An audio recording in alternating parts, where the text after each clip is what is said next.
I remember I used to ask myself, why are things so hard? And I'm gonna tell you why hard things are hard in life.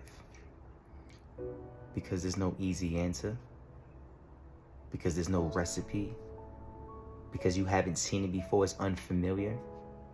Because it challenges your logic on how you think and what you think you know. You see, when you're challenged like that, you feel like, man, I'm supposed to be right. I'm supposed to know this. But you also are scared to ask for help.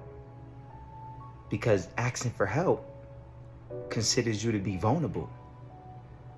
And vulnerable to a lot of people looks like weakness. So this is why things are hard. Because you don't know the answer. There's no recipe. There's no yellow brick road to follow. I don't want to ask for help. There's pride. There's ego. You know what ego stands for? Edging God out. See, understanding when you ask for help, it doesn't make you weak. You ask for help because you don't want to be weak. You understand? So things are hard because it's unknown. But embrace it.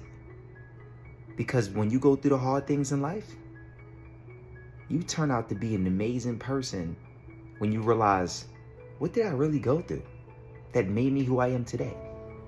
And when you really think back and realize, whoa, it wasn't the easy moments or the most happiest moments. It was the tough times. So embrace it.